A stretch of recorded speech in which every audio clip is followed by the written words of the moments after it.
खुशियों की दस्तक। हम अपने पोते पोतियों के साथ अपना बचपन एक बार फिर से जीना चाहते हैं। ये बात मयंक क्यों नहीं समझ पा रहा। अपनों की प्रतीक्षा करते करते हमारी आंखों की रोशनी धुंधली होती जा रही है और मयंक है कि परदेश की चक्काचौंध में खोया है। हर माह पैसे भेजने से, फोन पर बातें कर लेने से हमारे प्रति उसकी जिम्मेदारियां खत्म हो जाती हैं क्या?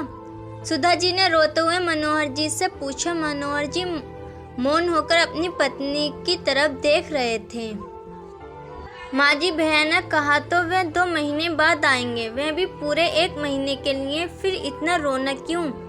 तुलसी उन्हें बहुत देर से चुप कराने की कोशिश कर रही थी। तुलसी इस घर की नौकरानी थी, पर उसका दर्जा एक बेटी के समान था। मैं सोने जा रही हूँ, मुझे भोजन करने के लिए मत जगाना, सुधा जी ने तुलसी से कहा और करवट लेकर सोने का अभिनय करने लगी।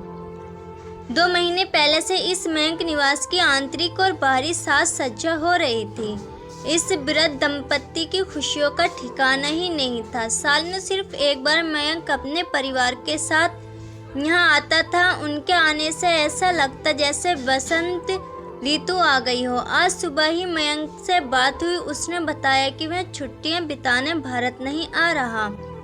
उसने जो मजबूरियां बताई वे अपनी जगह सही थी। उसकी बातें सुनते ही सुधा जी रोने लगी। उनके उमंग और उत्साह पर पानी पड़ गया। पल भर में ही ऐसा लगा जैसे पतझड़ आ गया हो। शहर के किनारे स्थित मयंक गुंज की साज सज्जा देखकर लोग अनुमान लगाते मनोहर जी और सुधा जी बहुत सुखी जीवन जी रहे हैं। मनोहर जी ना तो अपने तन से सुखी थे और ना ही अपने मन से। कुछ विचित्र स्थिति थी। इस वृद्ध दंपत्ति की एकलौता बेटा मयंक लंदन में रहता था। घर में फैला सन्नाटा उन्हें बहुत डराता था। मन बहलाने के लिए बाहर तो जाते, मगर जल्दी लौटना पड़ता, क्योंकि ज़्यादा चलने से सुधा जी के गठिए का दर्द बढ़ जाता। वह आपस में ज़्यादा बातें भी नहीं कर पाते थे, क्योंकि मनोहर जी गले के दर्द से परेशान रहते थे। दीवारों को देखते हुए कोर निगलने में कितनी उकताहट होती है, इस बात को बाहर वाले क्या समझेंगे। साल भर तक थका देने वाली लंबी प्रतीक्षा करने के बाद मयंक का आगमन होता और उसके जाते ही दोनों एक बार फिर इस घर में अकेले रह जाते। मनोहर जी के सेवानिवृत्त होने पर सुधा जी बहुत खुश थी। अब जीवन अपने पोते पोतियों के साथ गुजारूंगी। उनके साथ हमारा समय कैसे कट जाएगा पता ही नहीं चलेगा। हाँ माँ, तुमने अच्छा फैसला लिया है। अब यहीं रहना। आप लोग वहाँ रहते हैं तो मुझे भी चिंता लगी रहती है। मैं उन्हें लंदन अपने घर में देख बहुत खुश हुआ था। बहुत खुश थे दोनों। लंदन पहली बार आए थे। ऑफिस में भी वह ऊंचे पद पर था। बहू भी अच्छी जॉब करती थी। बच्चे पढ़ाई में अव्वल तो थे ही, खेलकूद में भी स्थान बना रहे थे। लंदन में आए ठीक से 1 महीना भी नहीं बीता था कि उन्हें कुछ खटकने लगा। उन्हें महसूस होने लगा मयंक उनके साथ होकर भी उनके साथ नहीं है। मयंक, बहू और बच्चे तड़के उठकर वॉक पर चले जाते। 2 घंटे बाद सिर्फ बच्चे वापस आते, क्योंकि उन्हें स्कूल जाना होता था। बेटे बहू अपनी फिटनेस के लिए जिम चले जाते। वहाँ से आते तो ऑफिस जाने की जल्दी होती। दिन भर में 20 लोगों से मीटिंग होती। उनकी व्यवस्था देखकर लगता 24 घंटे भी उनके लिए कम ही है। बच्चे भी स्कूल खत्म करके खेल की प्रैक्टिस करने चले जाते। सुबह से शाम तक दोनों घर में अकेले रहते। बस रात में बच्चों से बातें होती, वह भी कुछ खास नहीं। जल्दी एक दूसरे को गुड नाइट कहते हुए सब अपने कमरे में चले जाते।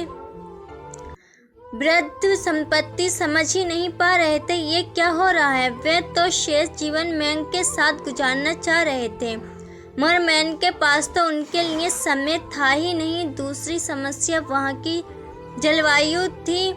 तेज बर्फीली हवाएं सुधा जी के गठिए के दर्द को बढ़ा रही थीं, तो दूसरी ओर मनोहर जी की कफ और गले के दर्द से परेशान रहने लगे थे।